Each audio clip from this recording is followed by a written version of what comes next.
r/nosleep. Posted by u/T4 Bullock. The Dark Below, Chapter 1. There it is again. 37 feet down. It's right below us, I shouted over the hum of the engine. The white and green 26-foot bayliner, lovingly dubbed the Carmanos, slowed as I brought the boat to a crawl. Dark waves lazily slapped against the dull, aged hull. The sun vainly tried to pierce the overcast sky, causing the waters of Falls Lake to appear a murky brown with a large summer storm creeping upon me. Thunder had not yet begun to announce the arrival of the storm, but the sheer black wall of encroaching clouds was foreboding. It was my third year on the job serving as an assistant park ranger. With duties mainly consisting of cleaning up after campers and rescuing lost bicyclists on the trails after sundown, this was my first real charge that was anything but mundane. I worked with Jeffrey, a ranger on staff. We were quite the opposites but got along very well together. Jeffrey was old enough to be my father, and he was one of the longest tenured rangers at Falls Lake. He was overweight and always sported a Captain Picard haircut. He often walked with a limp. He was a former football player, but time and injuries had taken a toll on him over the years. He wore the duty belt daily, causing more wear on his aging hips and lower back. His dry humor and pessimistic view of the world contrasted with my youthful exuberance. Jeffrey was technically my superior but let me drive the boat when no one was around. It was a small crack in his otherwise gruff demeanor. Over the years he had warmed to me, and I began thinking of him as family.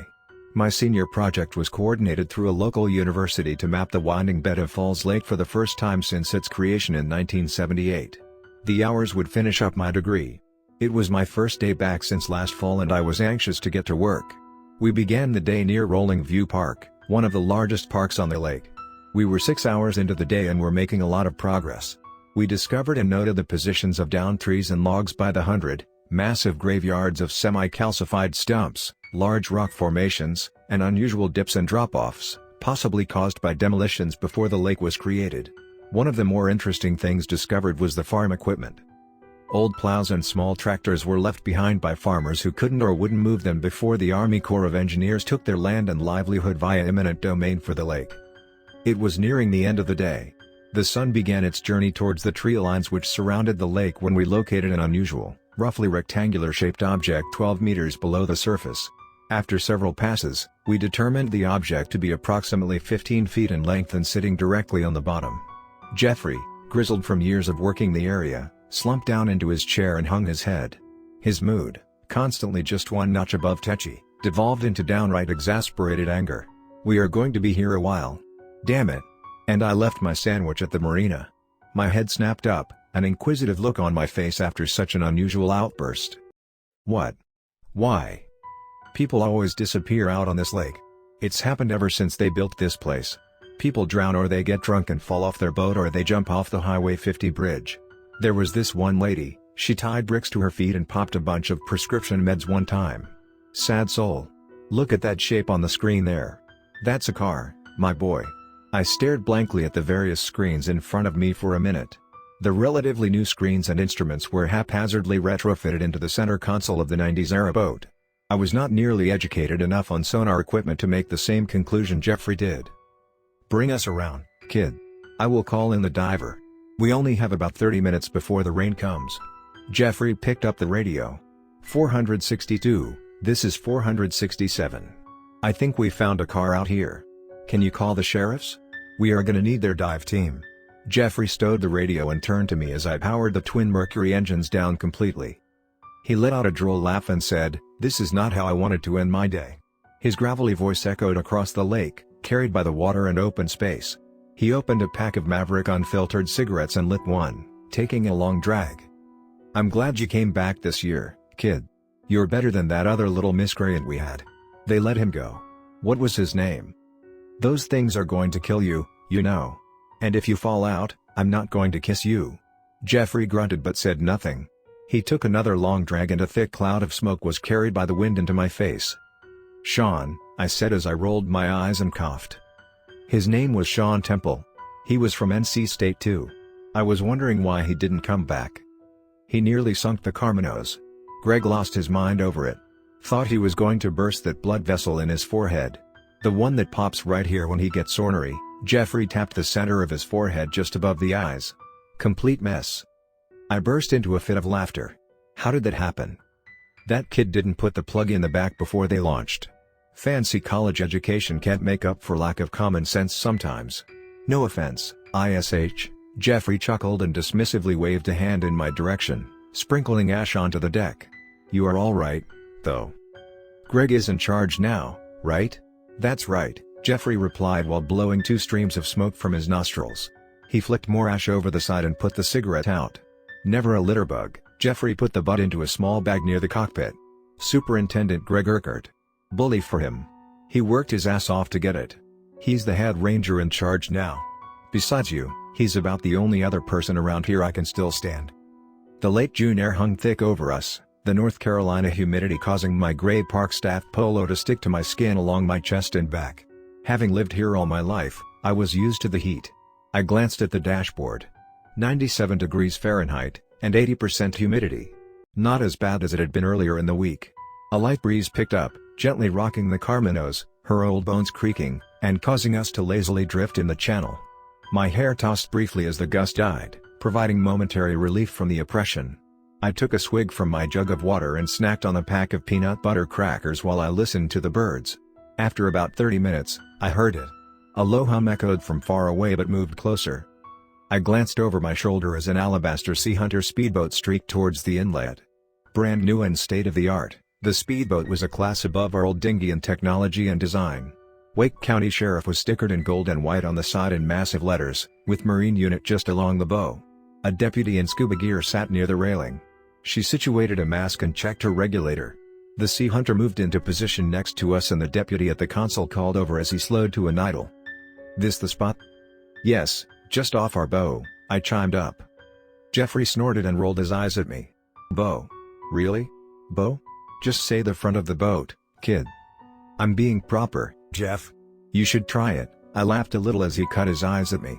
He hated being called Jeff. The diver rolled over the side with a splash into the brown water. I studied the bank of the lake, barely 30 feet to our stern. There was a steep drop-off from the shoreline to where we floated. It appeared to have been a place the Corps demoed to make room for the bridge pylons, some 50 yards further out. Light traffic passed by on the bridge, rush hour traffic long gone. I stared off at the scrub brush on the hillside leading down from the bridge. There was a small gravel spot where cars could turn around or pull over. The plant life there was flattened in a straight line coming off the roadway and directly towards the shoreline. In the law enforcement world, this is what we call a clue, Greg would say. Regular Sherlock, that one. A burst of bubbles broke me from my trance. The diver surfaced and turned, spitting her regulator from her mouth. "Marcus, it's a Jeep," she shouted to the deputy on board the Sea Hunter. He turned to face her, and she continued. "There's a body in it. What's left of one anyway. Been there a little while." The deputy, Marcus, removed his hat and adjusted the cap which covered the waves in his hair. He nodded to her with a concerned look on his face and began speaking into the radio. He looked young. Maybe he was new. A bolt of lightning cracked the sky open. The first raindrop fell a few seconds later. "Damn it," I said to myself. "Looks like I will be getting wet." It was 9:50 in the evening when the wrecker finally hoisted the Jeep Grand Cherokee from the choppy murk. The red paint was badly weathered, and every window was smashed out. A massive dent from an impact had caved in the passenger side door. The front grille was battered, and the left headlamp was missing. I clutched at the edges of my raincoat as the downpour continued. The Jeep was hauled up to the roadway to the waiting forensics unit to photograph the occupant. As the Jeep was dragged up the hill from whence it had come, I noted something odd. The bumper of the Jeep was bent and twisted into a mangled shape. A tree limb was lodged through the back window. It was almost as if someone drove the Jeep down the hill into the water, backward. The driver was in worse shape than the Jeep. His clothes were tattered, and it appeared fish had begun to devour him. His left arm was missing just above the elbow. Jeffrey visibly winced as a gust of wind blew the scent of pond scum and putrefaction towards us. I tapped my G-Shock, causing the backlight to activate. 10:47 p.m. A lot of comp time for this one. We had begun to slowly back towards Rolling View Marina. Our trip was hampered by the downpour. Eventually, the rain settled down to a drizzle. A thick fog bank formed from the intense temperature drop. This left our visibility near zero. Jeffrey kept us in the channel, the deepest part of the lake, for safety. The channel was the last remnant of the Neuse River before the dam transformed the area into what it is today. He grumbled at the pace but dared not speed up beyond 3 miles per hour. The massive 25,000 lumen searchlight barely penetrated the fog which enveloped us, and we were forced to navigate using the GPS built into the console.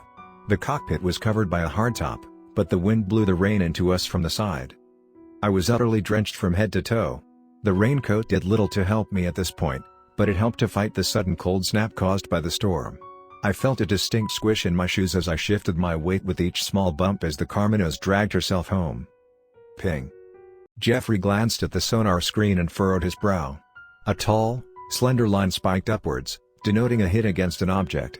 Jeffrey said nothing, not that I could have heard him all that well anyway. The twin Mercury engines were old, and they ran at an extremely high pitch at low speeds.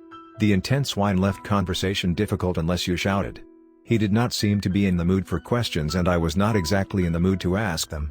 I just wanted to go home. Ping. The screen of the Humminbird sonar was set to night mode, and the green glow washed over my face as I stared intently at the screen. 2 pings in the last 20 seconds. They barely registered at all unless we had the mapping equipment on. Perhaps we were detecting logs that had been washed into the lake by the storm. In such low visibility, they could be very hazardous to the boat.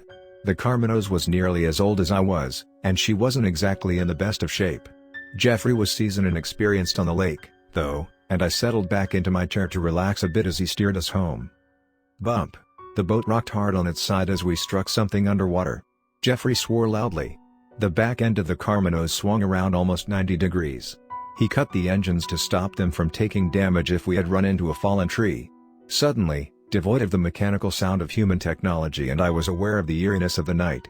It swept over me for the first time and stood out as unusual. Normally at this time of night, the lake was alive with the sounds of insects, frogs, and other assorted nocturnal animals. But tonight, there was nothing.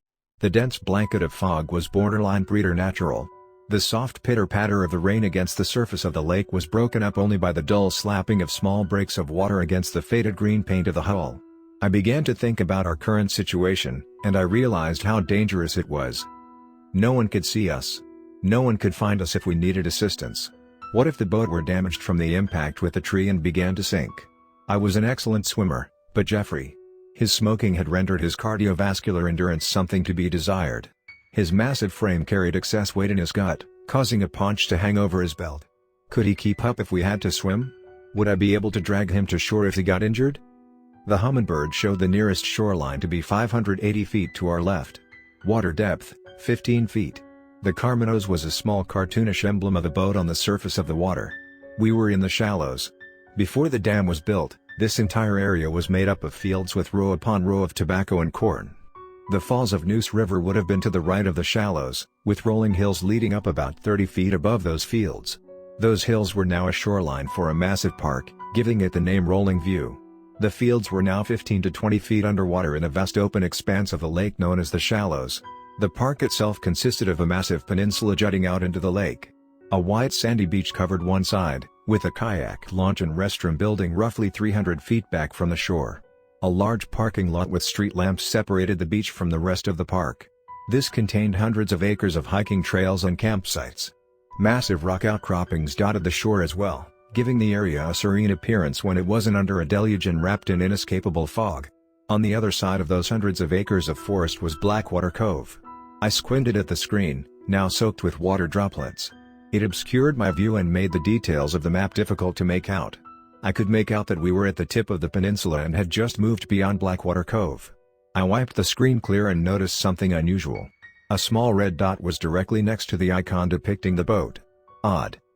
A sound broke the silence. It was a strange one, almost like the snapping of a bullwhip. I couldn't place it. The boat turned slightly, and the starboard side dipped ever so slowly towards the water. It kept dipping and kept dipping. Jeffrey's eyes widened and his mouth opened to say something, but I couldn't hear him. A sudden wave of warmth washed over the left side of my face. It took me several seconds to realize things were moving in slow motion. Time slowed to a crawl as I saw Jeffrey's feet lift off the deck. A soda can slid across the deck. A pen and paper were launched in the air. I saw my entire world tilt to the right. The impact was so powerful it lifted the Carmenos on her side and threw Jeffrey and I into the water. The rain had cooled the uppermost layer of water considerably. My head broke the surface and I took a deep gasp of air. Everything was illuminated by an otherworldly blue hue. I realized it was the searchlight. It was still on and burned away the darkness under the water around the tilting Carmenos in a cool and soothing teal green. Her console was partially submerged as she laid on her side. I kicked over and grabbed the side railing as the boat very slowly rolled back towards buoyancy. I touched the side of my head, wincing immediately. A gash ran near my hairline, the source of the sudden warmth as blood coated my face in a crimson mask. I reached into my hair and found small chunks of fiberglass. I had been struck by shrapnel from the impact. The left side of the boat was still exposed. I looked over to see the fiberglass hull had shattered into a crater nearly 2 feet in diameter. Cracks crisscrossed the side of the Carmenos to the railing upon which I now gripped. "What the hell happened?" I said aloud, even though no one was around. I screamed as something grabbed hold of my right arm. I turned and a burning white light blasted directly into my face. It robbed me of my night vision. After a second and a frantic tug, I felt the familiar cloth of a polo shirt in my grip. Jeffrey's brown eyes showed wide as he clung to me. I helped him towards the rapidly listing boat. He took hold and established a firm grip on the side. The Carmenos was beginning to sink. "How bad are you hurt?" Jeffrey seemed concerned. "It burns. I think I might need stitches," I answered. He looked me over and held his gaze for a long while on the cut. Perhaps it was worse than I thought. I made sure he was okay, took a deep breath, and dove under. Finding the compartment in the blazing light of the searchlight was simple enough. I pulled 2 life jackets from the side and a first aid kit. I went to the cockpit and attempted to activate the emergency button on the radio, which would broadcast our need to Wake and Durham counties. The radio, however, was dead. It must have been fried by the water. We were on our own. I surfaced and tried to help Jeffrey put his life jacket on. He refused and instead lay across it like a flotation device. "We need to swim. The shore is that way," I said as I pointed to our left. "How far?" he asked me. I saw his flashlight shake in his hand. "Not far. You can do it," I replied, not wanting to tell him it was nearly 6 football fields away. Jeffrey's flashlight died. He tapped it several times, but it wouldn't come back on. The eerie teal glow was disrupted, and I looked down below us. The searchlight must have flickered. The rain relented as we began our journey, but the wind continued. We moved roughly 10 feet from the Carmenos when the power gave out. Our whole world was cast into complete darkness. The wind continued and pushed the clouds out as the storm passed. I felt a chill roll over me. The fog on the water was dense but broke apart to reveal a choppy surface. Soft, pale lights began to penetrate the weakened fog in the distance. I changed my direction slightly and began to swim towards them. A 3/4 moon illuminated the surface, casting an incandescent glow on the breaks in the water.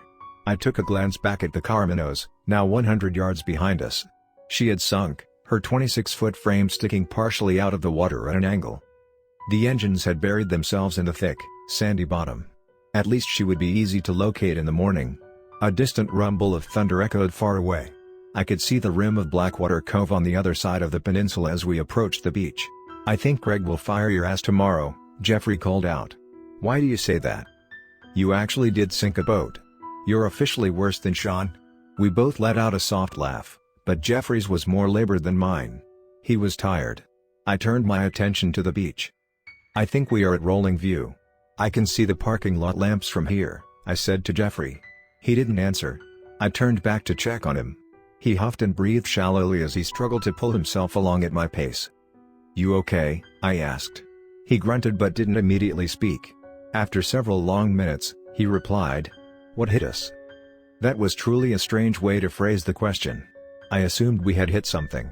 A tree. A stump. But I hadn't considered it the other way around. I continued my breaststroke until my nearly 6-foot frame found a squishy, sandy purchase. I realized I had lost a shoe. "Jeffrey, I can touch the bottom." "We are almost there." Jeffrey was still 30 feet behind me. I could barely see him as he trudged closer to the place where I first found my footing. I made my way into knee-deep water and waited for him to close the distance in case he needed help. He approached up to chest deep, waist deep, then stopped. Hey, what the hell? "What is it?" I asked. "There's something in the water." Jeffrey slapped the water with his palms as he momentarily lost balance and then steadied himself. He appeared concerned. No, not concerned. He was scared. He looked to his left, then his right. Jeffrey opened his mouth to speak again but did not get the chance. The water behind him erupted and waves were thrown in all directions. It was as if a bomb had detonated. A shadow of unnatural speed tore through the wall of water and rose behind him 3 feet over his head. It plunged downward and attached itself to Jeffrey where the neck met the left shoulder. The darkness enveloped nearly all his chest. His eyes bulged from his head. A gurgling choke emanated from deep within his throat as gouts of blood spurted from his mouth. His arms were frozen, one hand reaching out to me. It trembled. The other hand grasped at the insidious thing which had latched itself onto his body. The black skin was slick and reflected the moonlight with an oily sheen. I was frozen. Fear and horror overwhelmed me. My mind could not comprehend what I saw. 4 nightmarish eyes, orange and reflective in the dark, opened. The eyelids opened at a strange angle. A thick black slit cut through each pupil. They revealed eyes not like a human eye. These were the eyes of something soulless and uncaring. A predator. They seemed to stare directly into me, 2 sets on each side of what I could now make out as a long, sturdy head. There was a rounded snout in place of nostrils. A hideous jawline distended from the skull. I could make out pink fleshy gums tightly wrapped around twin rows of dozens of hooked fangs. Blood pumped steadily from the punctures to Jeffrey's neck and shoulder. Thick lines of crimson shot across the thing's head. A small sliver of its back broke the surface as it coiled around Jeffrey at the waist like a serpent. Much of its true size was still somewhere underwater. There was a sickening snap, and Jeffrey was bent in half. The brutal sound of air being forced out of his lungs resonated as I saw his body fold backward across the ribcage. One leg flopped uselessly out of the water and bent the wrong way as my friend was ripped off his feet. The lake opened itself and the thing took him, massive ripples disrupting the peaceful surface. An oily pool floated across the top of the water, rocking back and forth from the disturbance. It slowly drifted toward me and left red stains on my shirt. I backpedaled ashore as fast as was humanly possible. I sat on the beach of Rolling View, staring at the calm oasis of water as if for the first time. I sat very still for a long while. I did not move until the light broke the tops of the trees to signal the arrival of dawn. The Dark Below, Chapter 2. It took 7 hours for someone to find me. It took 4 days to find Jeffrey's body. I stood on the bow of the sheriff's office Sea Hunter. The sun beat down on me in a relentless wave, but I didn't care. I adjusted my sunglasses to relieve the pressure the arms put on the 11 stitches in the side of my head. We sat at anchor near the center of Blackwater Cove. Blackwater Cove was some 150 yards wide and so deep the water took on a navy blue tint. It was the largest alcove on the lake and nestled against the edge of the camping grounds of Rolling View Park. The left side of the crescent moon-shaped cove was the closest to the lake and was a sheer rock wall 10 feet high, with a small thatch of grass growing at the top. A few trees dotted the far edge, but many had fallen into the cove due to storms over the years. It tapered down in height to a small sandbar as it encroached further into the lake until it disappeared underwater. The right side of the cove adjoined the campgrounds and was separated from campsites 38, 39, and 40 by massive oak and hickory trees. The campsite sat on a beautiful clearing large enough for multiple RVs if need be. A serene walking path cut through the thatch of forest between the campground and the cove. It led directly to Blackwater Pier. The pier was nothing fancy, but its aged wooden planks and thin railing were carefully constructed and held up well against the elements. The pier was nearly 75 feet long and sat 4 feet above the deep blue waters. I watched as the sheriff's deputies on board the second Sea Hunter hauled the twisted and mutilated corpse of my friend from a fallen birch tree wedged against the shore. It was a truly terrible sight. For some reason, I could not bear to look away. Jeffrey's left arm was torn away at the shoulder. His ribs were savagely broken open in a macabre display, revealing the empty cavity where his organs should have been. Due to the massive trauma suffered to the left shoulder, his head was almost completely severed from his body. Only thin strips of skin kept it attached. His spine was no longer attached to the base of his skull. The vertebrae stuck out from his crushed body with tiny pieces of flesh hanging from it like a grotesque flag. Worst of all, Jeffrey's face was mostly still intact. His lips were peeled back in agony and his eyes sat open, milky white and glazed over with a sickly green hue. The sheriff's office questioned me thoroughly in the hospital about what had occurred. I was, after all, the only surviving witness. They asked for any clue I could give as to when or where Jeffrey had disappeared following the accident. I did not know how to tell them what I saw without being labeled insane, so I feigned ignorance. They trawled the channel and all the coves south of the wreck of the Carminos, following each possible course the current could have swept him off to. All of it was in vain. Jeffrey had been dragged far from the beach where we had sought refuge. He was spotted by a local fisherman. The man had come down to the pier and canoe dock with his loyal Jack Russell, Charlie, and was setting up for early morning fishing when he saw Jeffrey's body. I broke from my trance as the sea hunter ducked and the deputies disembarked. Two men from the medical examiner's office took Jeffrey away in a black plastic bag on a gurney. In life, he had been a grump, sure. But he was kind in his way, and always took care of others. Now he sat in something just a step above a garbage bag. Death was so undignified. Ranger Urquhart stepped up beside me and placed his hand on my shoulder. "You okay?" "Stupid question, Greg," I responded. "I know. But that is what people do when someone dies. They ask questions like, are you okay and do you need anything? People do it all the time, knowing it's the worst day of someone's life." "He didn't die. He was killed." "The deputies are still going with the boating accident," Greg said. When I didn't reply, he continued, "Are you sure you don't remember anything?" "Head injury. I don't even remember getting to shore." "I understand. I'm putting you on leave for the week. You need to take time off. No rush to come back unless you're ready." Greg drove me back to the park's main office in silence. I got into my SUV and began to drive home. My mind was filled with images I couldn't push away. Jeffrey's face was seared into my mind. I could still see the look of terror in his eyes, frozen in time forever for me to remember. I crossed the Northside Bridge over the lake. It was nearly 700 yards long and offered a breathtaking view of the lake. I saw a base boat sitting near Blackwater Cove. I stared against the setting sun at it for a few moments, and I could just make out a man sitting in the captain's chair, rod in hand. It was as if no one had ever died in that exact spot. The world kept on turning without my friend. Further out, I could see the shallows. A solitary object jutted from the lake. It was the partially submerged Carmenos. My mind raced as I thought about Jeffrey's last moments. The fear he must have felt. As I continued towards home, I stole one last look at the lake. A single wake rippled in Blackwater Cove, and then I was over the bridge and gone. I stayed at home for 6 days to rest and recuperate. I picked up my phone Monday morning and rang Ranger Urquhart. "Greg, it's me. I was thinking I should come back to work. Is that okay?" "Sure. Come by the ranger station. We can talk. There isn't anything for me to do in the park until nightfall."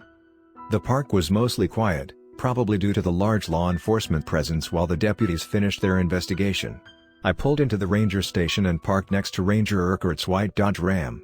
I stepped inside the rustic-style office and took a blast of air conditioning to the face. My skin rose with goose flesh at the temperature change. It may have been 85 degrees Fahrenheit outside at 9 a.m., but it was a crisp 69 degrees indoors. I could see Greg in his office through the large bay windows of the lobby. He was a tall man, nearly 6'3". His dark brown hair was cut close and he sported a neatly trimmed goatee. His round face was all smiles as he caught me out of the corner of his eye and ushered me in with his booming voice. I stepped into his office, which was decorated with posters depicting local flora, fauna, and an autographed Hurricanes hockey stick.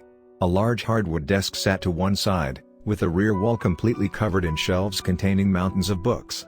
Another smaller bookshelf sat on his desk, containing some of his more frequently referenced texts.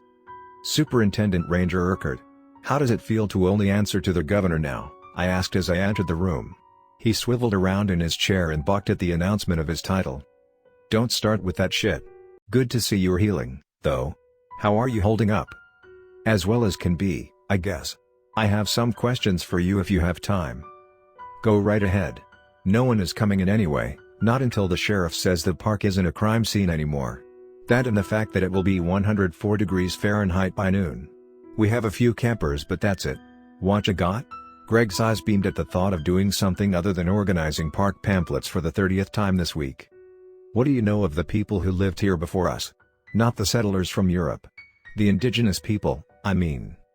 Greg immediately reached for a leather-bound book tucked neatly on his desk shelf. "There were several tribes that lived in this area for thousands of years. Anyone you particularly want to know about?" He leaned back deeply into his plush chair and began to nonchalantly flip through the pages, looking for some chapter he felt would be helpful. I thought carefully for a moment. Greg was trustworthy, a friend. He hired me. Greg had worked with Jeffrey for years. But could I tell him this? Would he think I was crazy? I decided it was worth a chance. "Any tribe that may have talked about a monster in the old river," I said in a shaky voice. Greg's mouth opened as if he were about to speak, but then he closed it. He opened it again and furrowed his brow. "Not where I thought you were going with this, but go on." "Is there anything local, Greg? I don't know how else to put it." "Native people didn't talk about monsters. Things were more like spirits or animals from nature. Not big on monsters in those days. Greg rotated in his swivel chair and stood, crossing the room to the larger bookshelf. He thumbed through several different ones until he settled on an ancient green hardback. It must have been more than a century old. He settled back into his tall-backed swivel chair and laid it down before me on the desk. Legendary Spirits and Malformations of the Indian Culture and Other Curiosities, Volume 3, Piedmont Rituals, Legends, and the like. What a title, I said. Greg smiled. Written in 1876. It's very wordy. He flipped to a page already held with a lime green strip of paper. I marked this for the animal seminar. Elementary school was supposed to come tomorrow. Not happening now. He spun the book around and tapped a paragraph towards the middle of the left page. I scanned down and read the passage aloud to no one in particular. Curiously, the ancient tribes of the Nushak River Basin describes such wondrous creations of the mind which paid a visit upon their villages in vivid detail to us. Albino deer herds glistening in the moonlight, foxes prattling foreboding messages from the Great Spirit, and the queer Inuit Tagaluna scooping up children to drag back to its underwater cave. The Inuit is first described by explorer Philip Amadas in 1586 in detail as a water spirit of great evil. The Inuit? Evil water spirit. I did not like the language at all. The Innu people talked about it a little with explorers. Inuit Tagaluna at its root was a Cherokee word. It meant fish snake. Or snake fish, I suppose they were interchangeable. It was a river spirit that ate children who misbehaved near the banks. The Nushak was renamed the Falls of Neuse River when the English settled. It's an old legend and an obscure one at that. Even though this area was the main trade route, the story stayed local. Greg stared at me. His eyes cut to my left hand, and I realized it was visibly shaking. What's this about? Jeffrey. He didn't drown. He was killed. Greg sat up in his chair. You said that on the sea, Hunter. I didn't have a concussion. I remember everything. Jeffrey was killed. How was he killed? Greg's face took on a hard demeanor. He was attacked by something. I don't know how to describe it other than a thing. I kept my head down. I didn't dare make eye contact. I was scared to tell the truth about what I saw. Something? You're going to have to do better than that, Greg retorted. He leaned forward and placed his hands together and interlocked his fingers. He stared at me over his glasses, waiting for me to continue. A thing. A creature. A water spirit. A monster. I don't know what it was. It was strong and it was fast. Pitch black with 4 orange eyes. I think it rammed the Carmanos and sank it. I saw it come out of the water and attack Jeffrey. It practically tore him apart and dragged him away 6 feet from me. I felt lightheaded, and I reached for the spare chair across from Greg's desk. He pushed it out towards me and helped me sit as the weight of what I had said washed over me. I couldn't tell the deputies. They would have sent me to Holly Hill in 2 seconds. I am not crazy. Greg took a deep breath. So, you're telling me, in a lake frequented by tens of thousands of people every year for the last 40 years, there is now all of a sudden a monster in it that's decided to start eating people? No. I'm telling you there's a monster in the lake and I think it's been eating people for a long time. Remember the Jeep we pulled out of the water? The back of it was all mangled and twisted, and the guy inside was torn to shreds. Dozens of people disappear in this lake every year. We always chalk it up to accidents or suicides or boating mishaps. It sounds like it's been doing this since the indigenous people were here. I tapped the book between us. Greg sighed. He rubbed his jawline and chin with a hand as he carefully thought out what he would say next. 460, 469. Greg, you there? Come in. A female ranger's voice broke the silence in the room through Greg's radio on his belt.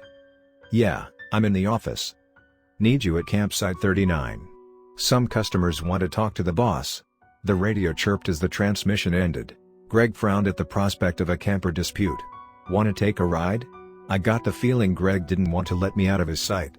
Nodding my head, we got into his truck and we drove deep into the park.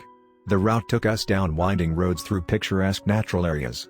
Large picnic and patio tables dotted the shoreline overlooking the lake. As we approached campsite 39, I could see a cluster of people standing on the shore. Greg quickly activated the emergency lights on his truck and a steady blue glow illuminated the trees and surrounding clearing for a moment to get everyone's attention. I could see 4 tents set up around the fire pit and plenty of assorted gear. 2 people came walking out of the wood line towards the truck. A female deputy and female ranger were in a heated discussion with several campers, and when we arrived, they all began to speak at once. A dispute over who occupied the campsite was quickly squashed as Greg played diplomat. The campsites at Blackwater Bay were prime locations for fishing, boating, hiking, and seeing the stars without the hindrance of light pollution. Once things calmed down, Greg decided to conduct his rounds while the female ranger returned home. The female deputy left as well, speeding off in her white Dodge Charger. We stood near the grassy opening between the campsites and the trees near the walking trails and spoke to a polite gentleman in his early 60s. He told us he was the fisherman on campsite 37 who first saw Jeffrey. He took the short walk over to do a bit of night fishing from the pier. The sun was setting quickly below the trees at this point. The sky blazed with fire and the dying light in a dazzling display of yellow, orange, red, and purple. The man was accompanied by Charlie, his faithful Jack Russell Terrier. Charlie couldn't have weighed more than 10 pounds but stood with his chest puffed out like a dog 10 times his size. I bent down and petted the little fellow on his head as they walked to the end of the pier. The man was carrying a small waterproof speaker that blazed with LED lights of green, purple, and pink in tune with the rhythm of the music. It was playing an old song I had heard somewhere before but couldn't place the title. I could make out the lyrics as they carried across the open air above the water. "I'll be sittin' when the evening comes, watching the ships roll in, then watch 'em roll away again, yeah." I remarked to myself how pleasant and calm the tune was. Greg stopped to write a citation to some campers caught with liquor in the park. As he explained the ins and outs of the charge, I became distracted by Charlie. He had run the entire length of the pier and was standing at the very edge by the wooden rails. He was barking over and over. I noticed the old man had left his bucket of bait at the entrance to the pier. He sat his rods and speaker down on a small bench and made his way back for his minnows. Charlie was practically jumping with excitement as he waited for his owner to return. But as I looked, I noticed Charlie wasn't facing his owner. He was looking at the water below. He bounded up and down and continued to bark while looking straight down. I felt a knot begin to tighten in my stomach. Oh no! Oh, dear God, no! I began to walk towards the pier over Blackwater Bay. I left my home in Georgia, headed for the Frisco Bay. The knot in my stomach tightened as the deep waters came into view. An iridescent orange hue from the dying light stained the surface and made them flash brilliantly as the sun fell below the tree line. There was a ripple at the bottom of the pier, directly below where Charlie was. Concentric circles slowly drifted in unison in all directions, breaking against the tiny legs of the pier. I caught sight of a small pontoon boat as it loitered some 50 yards outside of the cove. The elderly gentleman retrieved his bucket of minnows and began to sing along with the song as he walked back to his prime fishing spot. "Hey," I shouted as loud as I could. "There's something in the water. It's at the edge of the pier." He turned with a smile plastered on his weathered face. "I certainly hope so." He tossed up a hand to wave and placed his belongings on the edge near the railing as Charlie's barking became feverish. "What you see down there, boy? Is it a fishy?" I screamed to Greg as I began to run to the pier some 50 feet ahead. A family was on that pontoon boat, drifting carefree in the current of the lake. They were completely unaware of what was out there. Greg began to follow me as I broke into a full sprint. I felt my heart racing as the knot in my stomach threatened to turn me inside out, squeezing bile into my throat as horrifying memories flashed before my eyes. The man set his hook, completely ignorant of what I was saying. I shouted as loud as I possibly could to get his attention. He leaned over the rail of the pier as Charlie's barks reached a crescendo. He released the line and dropped a weighted hook down into the rippling murk. A geyser of water erupted, and the end of the pier shattered. Planks of splintered wood tore through the air and embedded themselves in the bank some 70 feet away. Boards cracked and nails popped for a third of the length of the pier due to the raw power of the impact. A loud, high-pitched yelp sounded momentarily but was swiftly silenced. Greg nearly slid to a halt in the grass as a large chunk of wood landed just a few feet in front of him. Amidst the ruined wooden frame, a massive mussel coiled at the end of what remained of the pier in the dying light. A monstrous serpentine creature at least 20 feet in length with jet-black oily skin sat before us. Twin pairs of orange eyes were fixed and stared us down. I could see small pieces of skin flittering on each side of the head, denoting the location of gill slits. A small row of bony spines connected by a thin membrane ran from the base of the skull down the length of the heavily muscled body to form a kind of sail or fin. A large bristling caudal fin in the shape of a leaf waved back and forth. It sat at the end of a disgustingly powerful tail. The speaker had been launched into Blackwater Cove and bobbed up and down, igniting a strange pink glow in the water as it continued to blare music. "Oh my God," Greg whispered.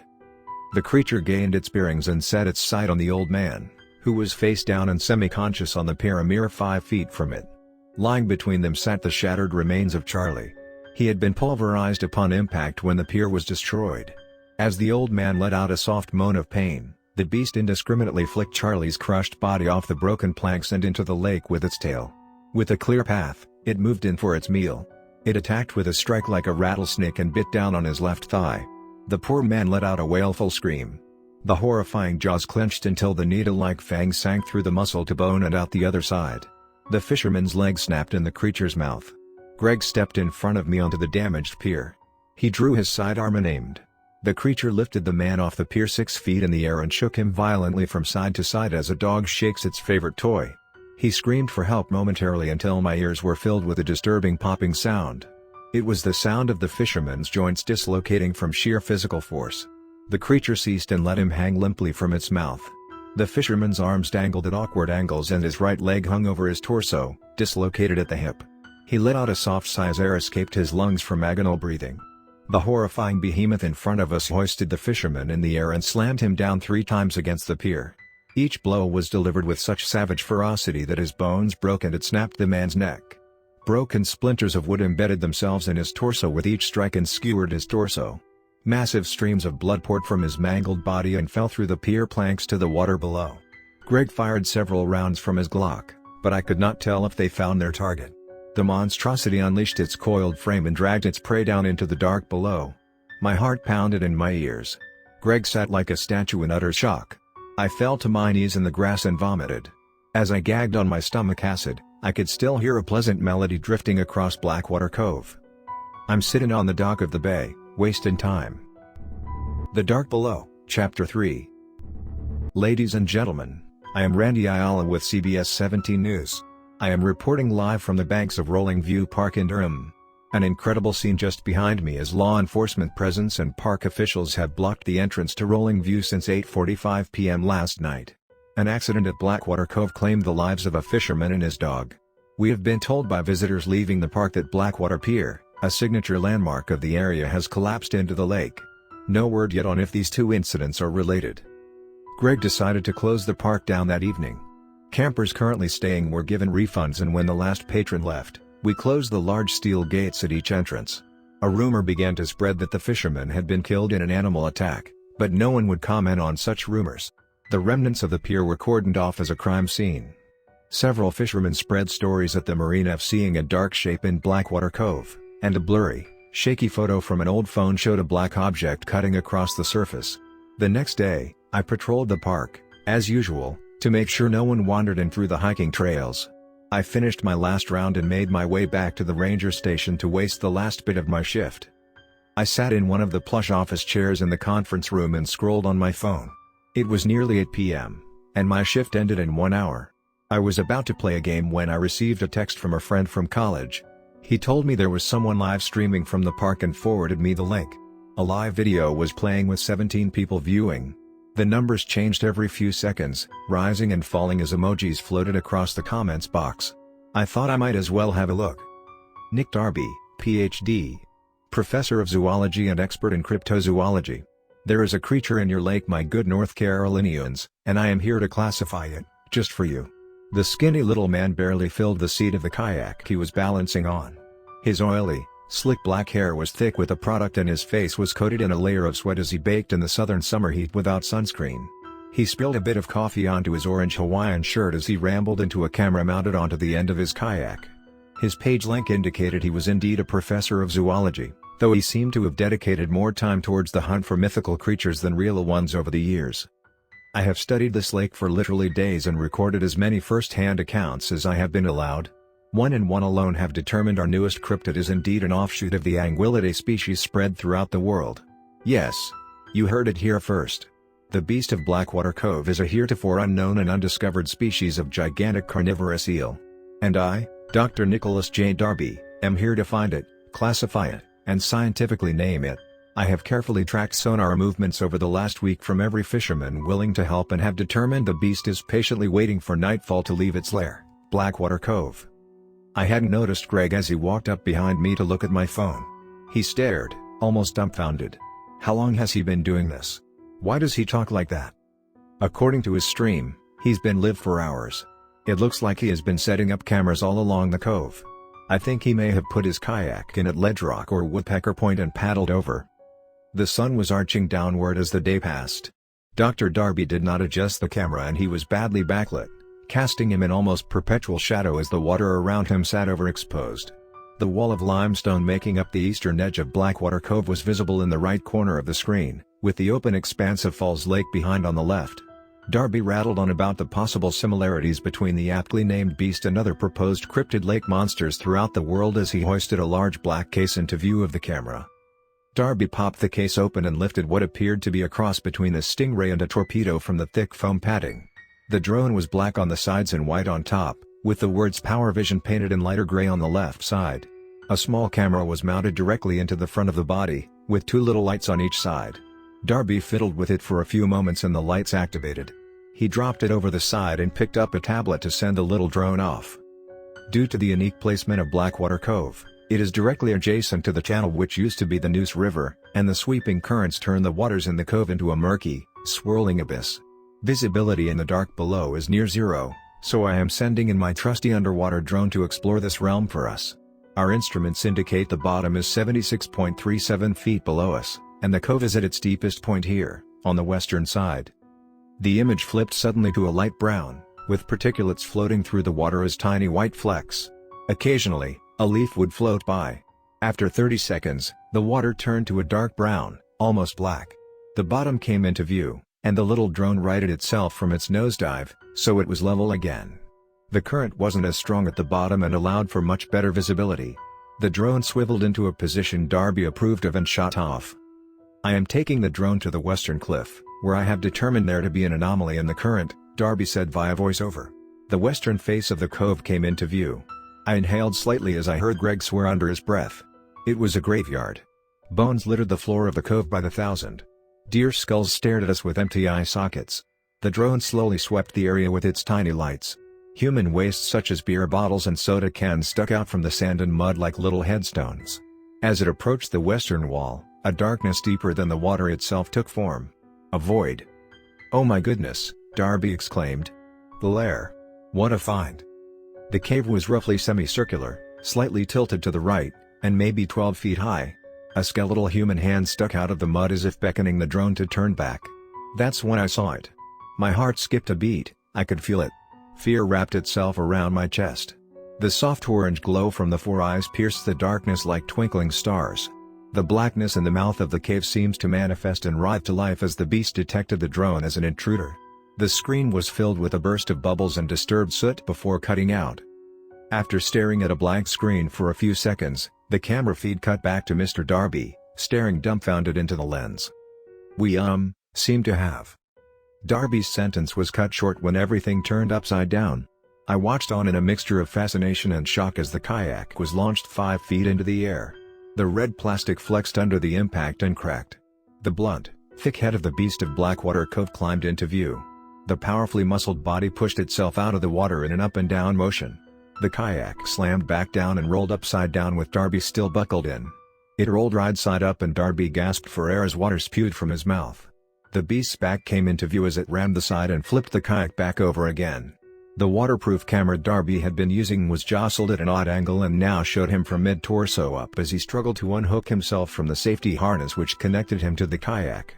The camera otherwise continued to film the murky abyss. A growing shadow from below signaled its arrival. The beast slowly, almost elegantly, slid into view. Its four orange eyes had an animalistic glow from reflected light in the darkness and its mouth hung open slightly as if it wanted to taste the water. Darby ceased his struggle momentarily as the monstrous face eased up towards him. They stared at each other, eye to eye for just a moment to stare in disbelief. The beast wasn't coiled upon itself and let its body hang in the water. I could see just how massive it was. The tail fin fluttered in the edge of the darkness. The bony spines on its back sail were fully visible.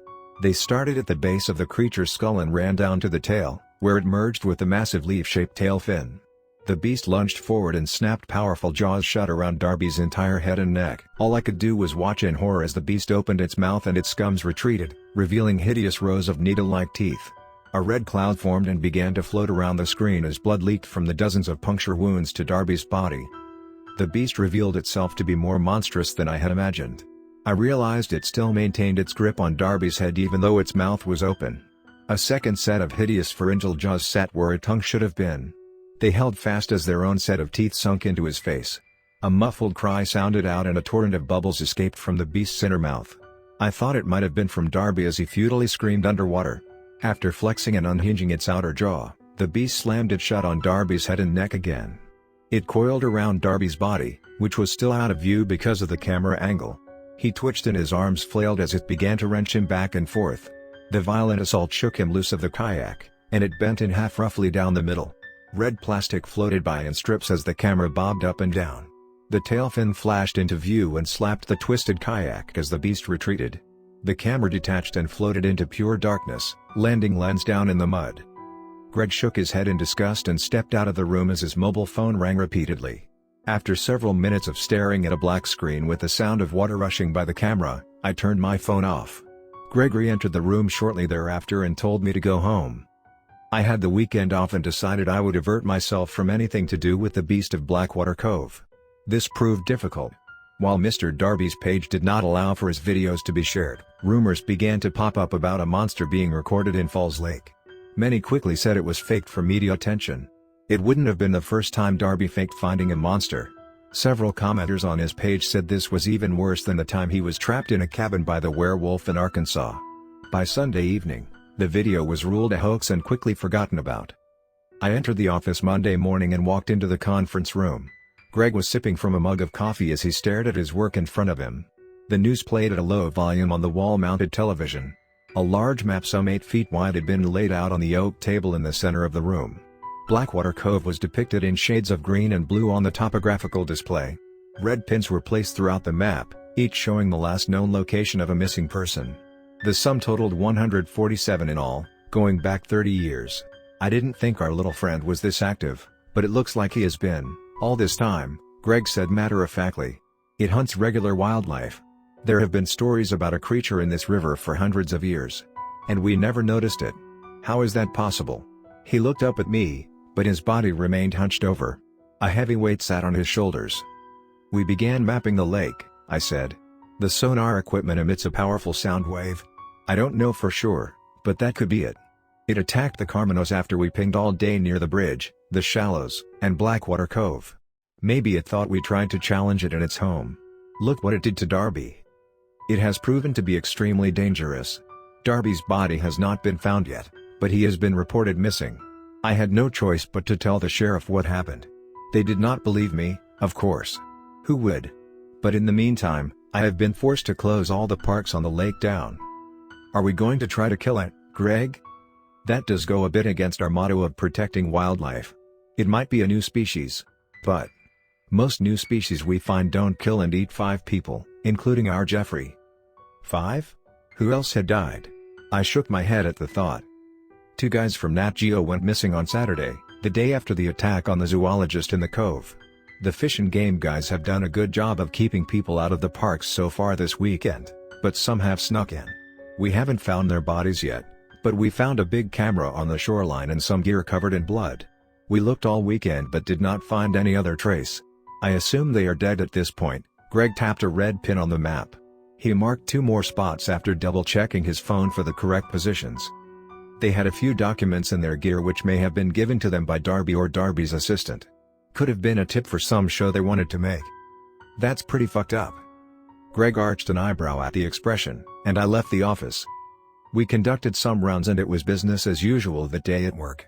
No one came in or out, and I got to enjoy a morning of relative quiet. I dared not go near the water, though. I ate lunch in the office and spent the afternoon walking a trail. That evening, I headed back into the office. I met with Greg in the parking lot. I was about to suggest dinner when Greg's radio came to life. Ranger Urquhart, the radio squawked from Greg's belt. "Go ahead," he answered. "Sir, this is Deputy Jones with the sheriff's office. 4 boats just put in at Ledge Rock boat ramp. They are headed for Blackwater Cove. Sir, Hoyt Grayson is on one of them." "Damn it. Okay. We can meet you at the marina. Mind if we catch a ride on your Sea Hunter? Our boat is still out of commission." "Hoyt Grayson? That stupid monster hunter from TV," I exclaimed. "He's going to get himself killed. Guess we get out there and stop him. I need a vacation." Hoyt Grayson, the intrepid host of History Channel's In Search of Monsters, had never actually found anything larger than a catfish in 88 episodes, but he played the part well enough for the cameras to keep the show running. His eccentric attitude and pseudo-scientific mumbo-jumbo fit in well with the late-night stories about aliens and ghosts. We left the office as Greg made the necessary phone calls to get manpower on the water. The sheriff's office deployed both sea hunters, each manned with 5 deputies from the Marine unit. We left the marina at 7 p.m. Greg and I were on board one of the sea hunters. I found myself suddenly uncomfortable being back on board a boat, knowing what lurked below us. The sea hunter cut through the water with ease as we passed through the shallows. We passed the wreck of the Carmanos, and my uneasiness grew. Both boats made their way towards Blackwater Cove. As we made our approach, I scanned the surface with my binoculars. I could make out 4 boats near the mouth of the cove, spread out at equidistant intervals.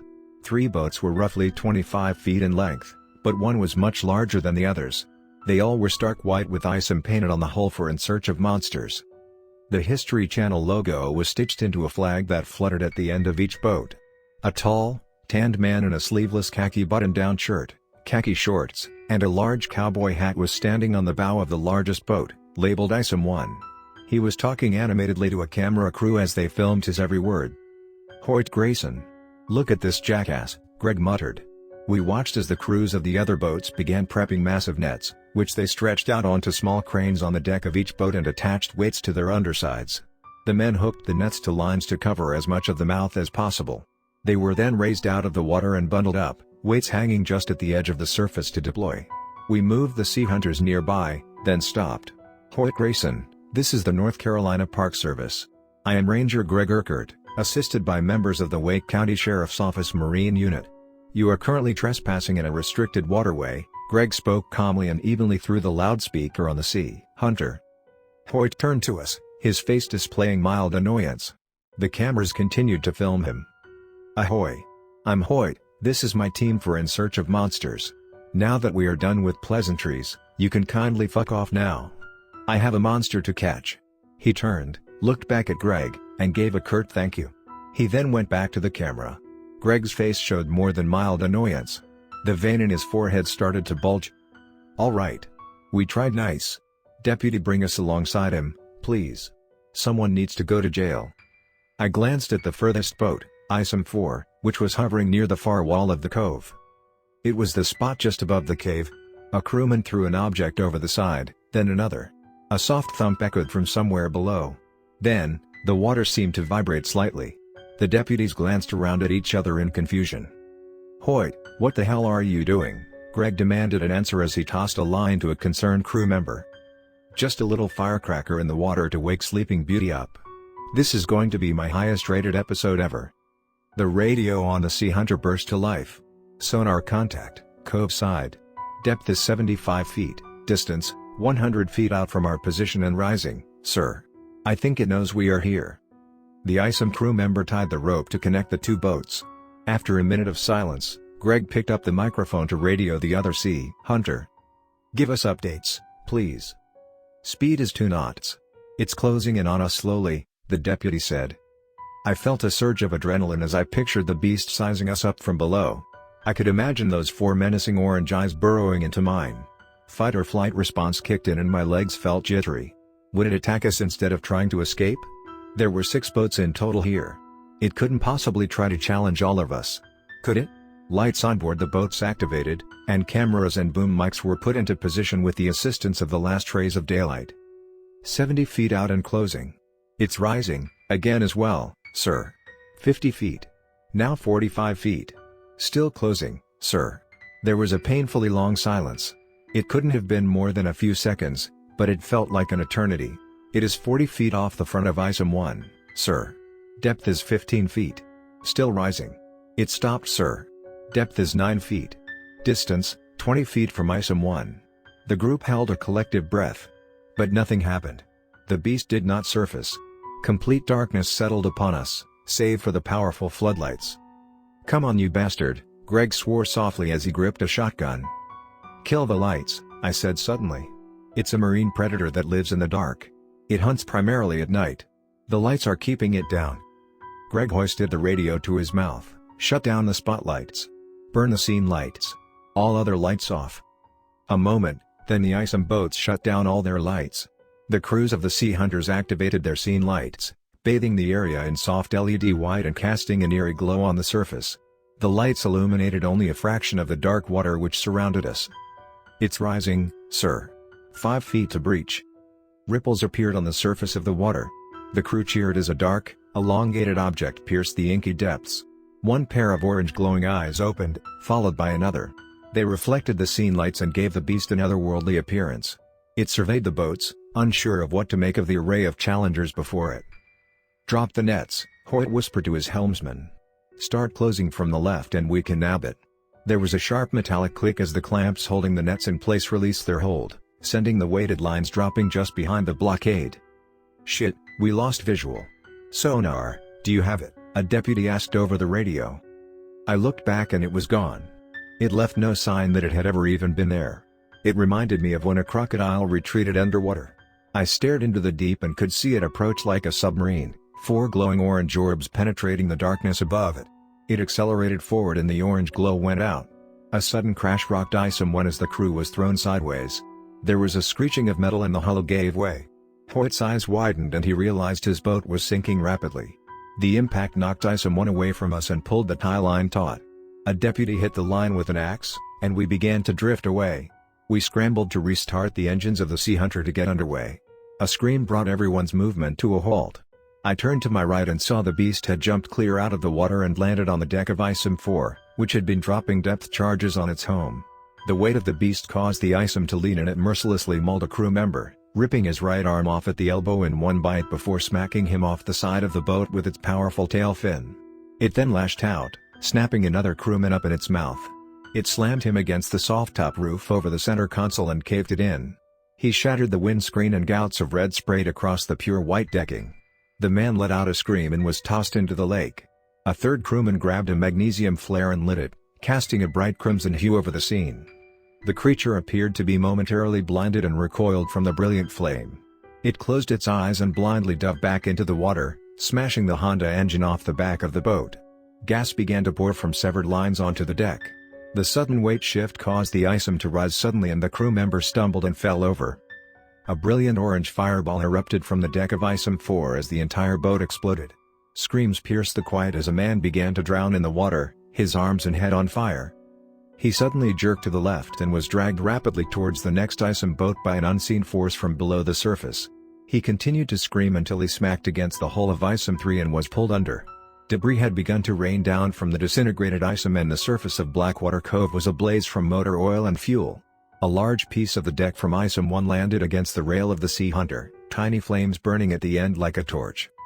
Hoyt's crew continued to film as we moved the second Sea Hunter in to look for survivors. On board ISM-2, the crew was trying to salvage the net for another attempt at capturing the beast.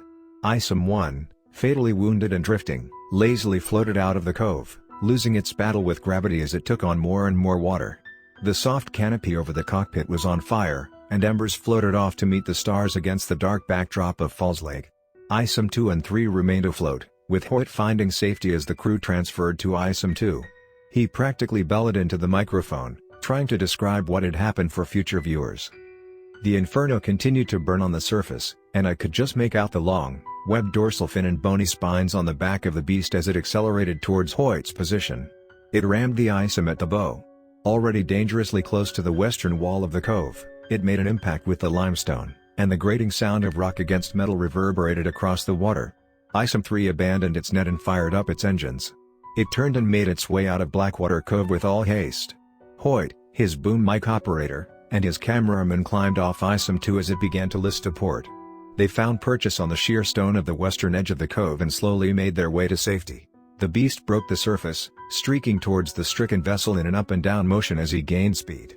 I watched as it elevated out of the water with amazing power and speed.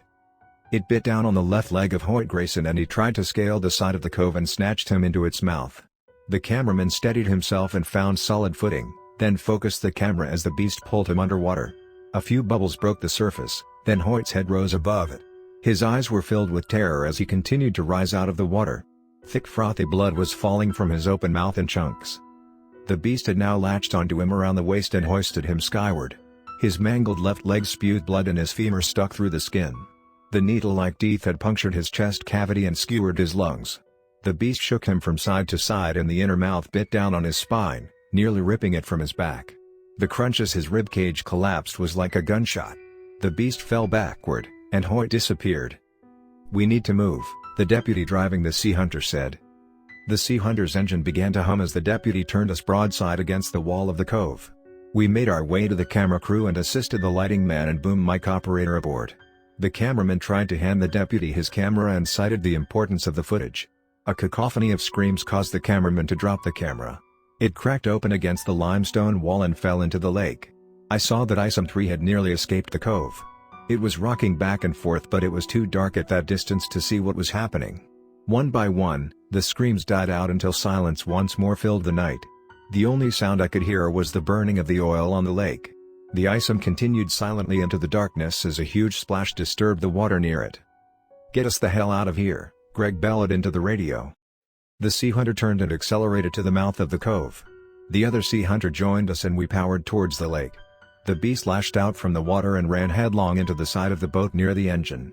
The force of the impact bent the side railing by nearly 2 feet. It shook its head and sank back into the dark waters as everyone stumbled to find footing. The engine sputtered and we lost speed immediately. We watched as the second Sea Hunter sped forward to loop back around.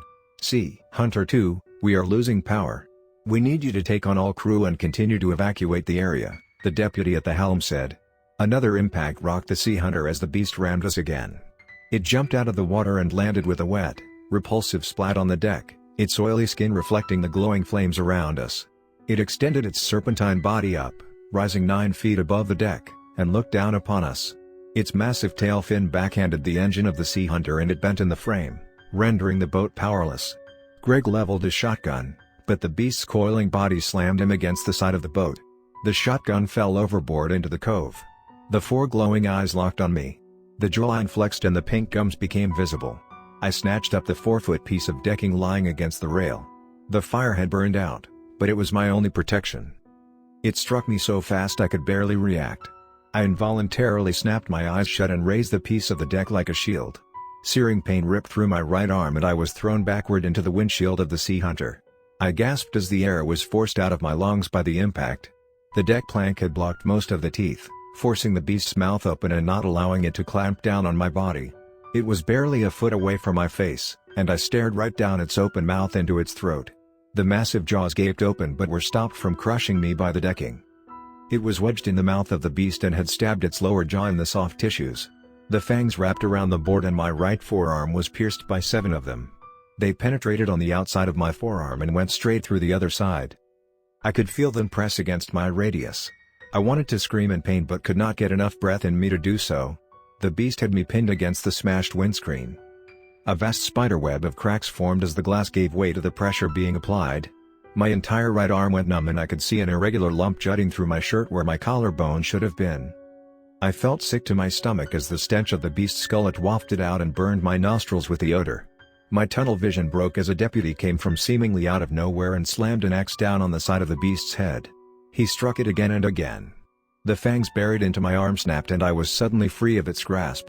Greg opened fire with his sidearm, emptying the magazine into the right flank of the beast. It forced air from its gills, causing them to flutter and create the sound of a menacing hiss. Its mouth now free of the board, it turned towards its latest attacker as Greg reloaded and fired again, aiming this time for the head. Rounds struck the skull of the beast but didn't seem to cause fatal injury. Greg was out of ammunition, but the other Sea Hunter was swiftly approaching. 2 deputies on board readied Remington 870 shotguns and aimed. Blood was pouring in a steady stream from my forearm. I couldn't catch my breath, and I felt like I was about to lose consciousness. The beast cast its gaze upon me, orange eyes mirroring the flames around us.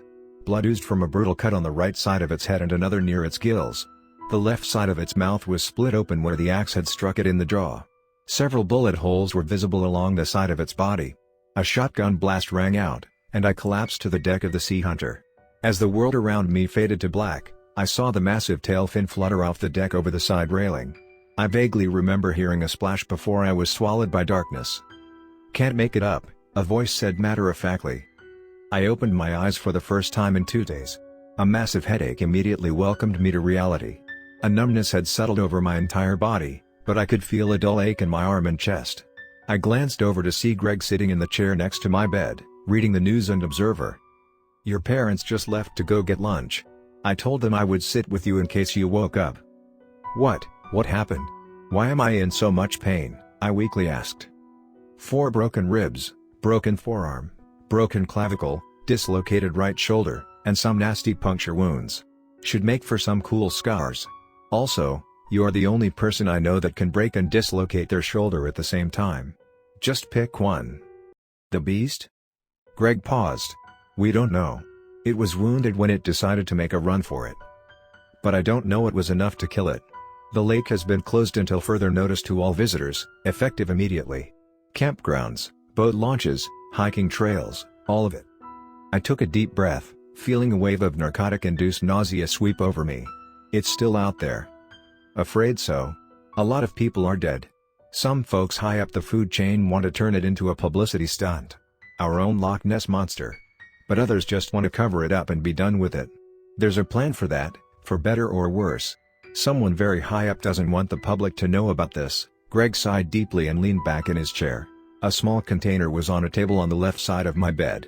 I stared at it for a moment and realized it was a plastic jar containing the 17th pulled out of my arm, each over 6 inches long. I glanced up at the television through the mental haze. I used the tiny white controller next to my left hand to turn the volume up to an audible level. A nurse walked in to check and record my vitals. A young woman spoke into the camera from the local CBS News desk. Meanwhile, Mark Calloway, president of Duke Energy, touted the decision to close Falls Lake to all visitors effective immediately as a necessary act.